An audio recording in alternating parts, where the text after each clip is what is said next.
Saudaraku yang dirahmati Allah, ada 3 tanda yang Allah berikan kepada hamba-hambanya yang terpilih agar bisa bahagia di dunia sampai akhirat kelak.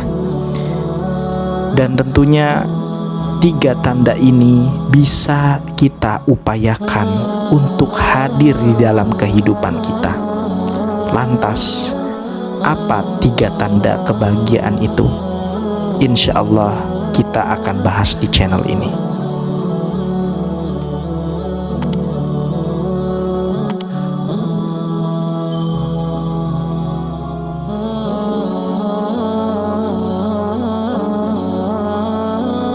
Tidak dapat dipungkiri, saudaraku yang dirahmati Allah, bahwasannya kebahagiaan menjadi semua tujuan hidup setiap orang.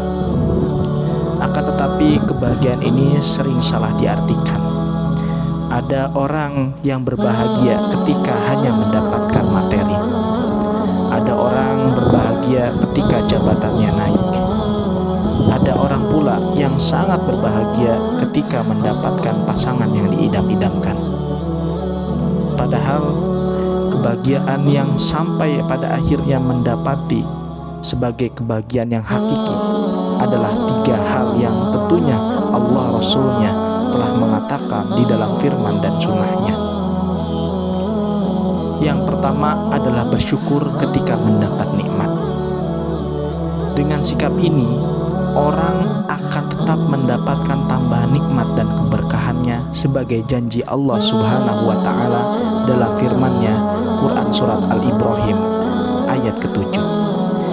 Jika kalian bersyukur, maka sungguh aku akan tambahkan untuk kalian, dan jika kalian kufur, sesungguhnya azabku sangatlah pedih.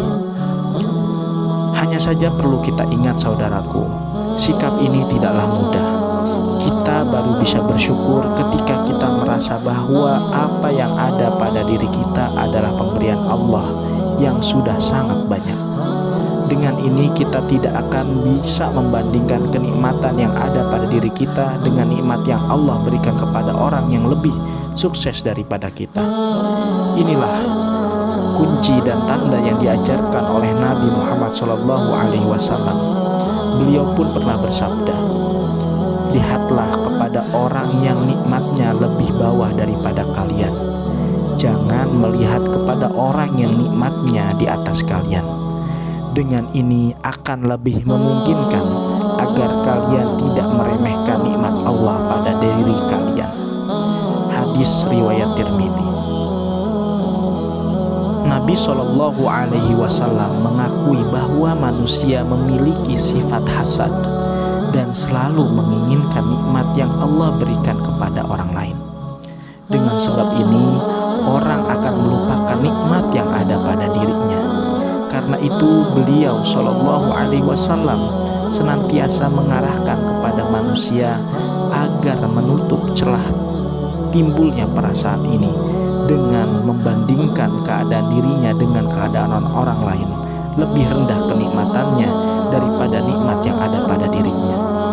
Sehingga dengan ajaran ini Rasulullah SAW mengarahkan kita agar senantiasa fokus bersyukur terhadap apa yang ada di dalam diri kita, keluarga kita, dan juga apa yang kita miliki, tanpa harus khawatir, tanpa harus dengki terhadap apa yang dimiliki oleh orang lain.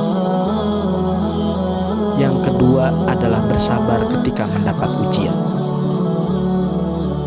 Ujian dan cobaan merupakan salah satu bagian dalam kehidupan manusia. Tidak ada kenikmatan mutlak di alam dunia ini.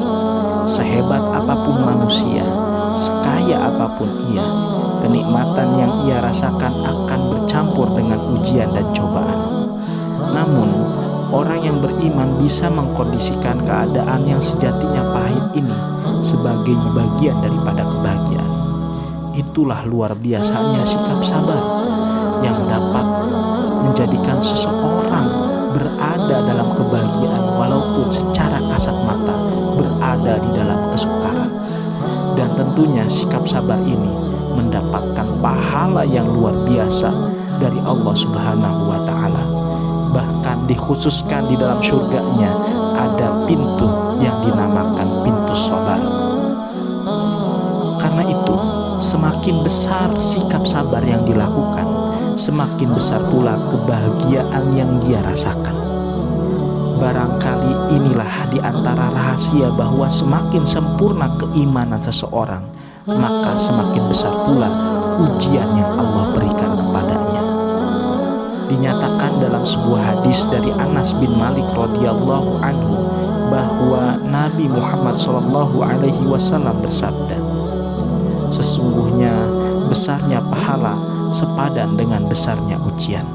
Sesungguhnya Allah Subhanahu wa ta'ala apabila mencintai seseorang, maka Allah akan mengujinya. Siapa yang ridho dengan takdir Allah, maka dia akan mendapatkan ridhonya Allah. Siapa yang marah dengan takdir Allah, maka dia akan mendapatkan murkanya Allah." Hadis riwayat Tirmidzi, Ibnu Majah. Dan di antara hikmah Allah memberikan ujian kepada kaum mukminin adalah agar mereka tidak merasa bahwa kehidupan dunia ini sebagai kenikmatan mutlak, sehingga mereka akan senantiasa mengharapkan akhirat. Saudaraku yang dirahmati Allah, luar biasa Allah Subhanahu wa ta'ala menciptakan berbagai ujian demi ujian, cobaan demi cobaan, agar kita senantiasa berharap, bertawakal kepada Allah Subhanahu wa ta'ala, Zat yang maha kuat, Zat yang maha kaya, Zat yang tentunya memiliki segala-galanya. Dan tentunya dengan berharap dan bergantung kepada Allah Subhanahu wa ta'ala, sejatinya kita telah bergantung kepada yang maha kuat, sehingga Allah tentu tidak akan melupakan hamba-hamba yang bergantung kepadanya. Kemudian yang ketiga adalah memohon ampun, istighfar ketika berdosa. Bukanlah sifat orang mukmin yang bertakwa sama sekali tidak memiliki dosa. Hamba beriman yang baik adalah hamba yang ketika melakukan dosa dia segera bertaubat dan memohon ampun kepada Allah. Allah berfirman dalam Quran surat Al-Imran ayat 135, orang-orang yang bertakwa adalah orang-orang yang apabila mengerjakan perbuatan keji atau menganiaya diri sendiri, mereka ingat akan Allah lalu memohon ampun terhadap dosa-dosa mereka. Dan inilah bagian tabiat manusia yang tidak bisa dihilangkan dari diri mereka. Akan tetapi yang lebih penting adalah bagaimana seorang mukmin bisa segera bertaubat ketika melakukan dosa. Disebutkan di dalam hadis dari Abu Hurairah radhiyallahu anhu, Nabi sallallahu alaihi wasallam bersabda, "Demi zat yang jiwaku berada di tangannya, andaikan kalian sama sekali tidak melakukan dosa, Allah akan menghilangkan kalian. Kemudian Allah datangkan sekelompok orang yang mereka melakukan perbuatan dosa, kemudian bertaubat, lalu Allah mengampuni mereka." Hadis riwayat Muslim. Hal inilah yang dirasakan juga oleh para sahabat Nabi Muhammad SAW. Para manusia mulia ini khawatir jangan-jangan termasuk orang-orang munafik, jangan-jangan termasuk orang-orang yang ingkar terhadap ayat-ayat Allah, terhadap nikmat-nikmat Allah. Ketika mereka merasa lebih bertakwa pada saat dekat dengan Nabi Muhammad SAW, akan tetapi ketika mereka berada di rumah, mereka masih melekat dengan dunia dan dosa. Dari Abu Hurairah radhiyallahu anhu bahwa para sahabat pernah berkata, "Wahai Rasulullah, ketika kami melihat Anda, hati kami menjadi lunak dan kami seolah menjadi penduduk akhirat. Namun ketika kami jauh dari Anda, kami menginginkan dunia dan bercanda dengan para istri dan anak." Kemudian beliau bersabda, "Jika kalian setiap saat dalam keadaan sebagaimana ketika kalian berada di dekatku seolah menjadi penduduk akhirat, niscaya para malaikat akan menyalami kalian dengan telapak tangan mereka dan mengunjungi kalian di rumah kalian. Andai kalian tidak pernah melakukan perbuatan perbuatan dosa, niscaya Allah akan mendatangkan kaum yang berdosa, kemudian bertaubat agar Allah mengampuni mereka. Hadis riwayat Ahmad. Hal ini menjadi salah satu maklum daripada Nabi Muhammad SAW, karena ciri daripada manusia adalah pernah melakukan dosa, pernah melakukan kesalahan.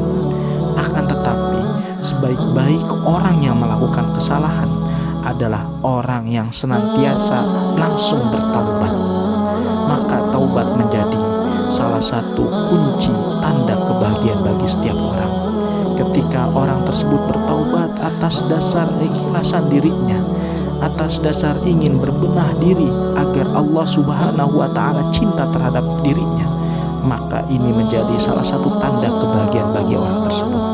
Maka berbahagialah dari kita apabila kita mendapati 3 tanda ini ada di dalam diri kita. Semoga Allah Subhanahu wa Ta'ala menjadikan 3 tanda ini selalu ada di dalam saudara-saudara semuanya, dan semoga Allah Subhanahu wa Ta'ala mengumpulkan kita kelak di dalam surga dan keridhaannya. Demikian yang dapat disampaikan. Semoga Allah Subhanahu wa Ta'ala mengampuni seluruh dosa-dosa kita. Nastaghfirullahu li wa lakum. Wassalamualaikum warahmatullahi wabarakatuh.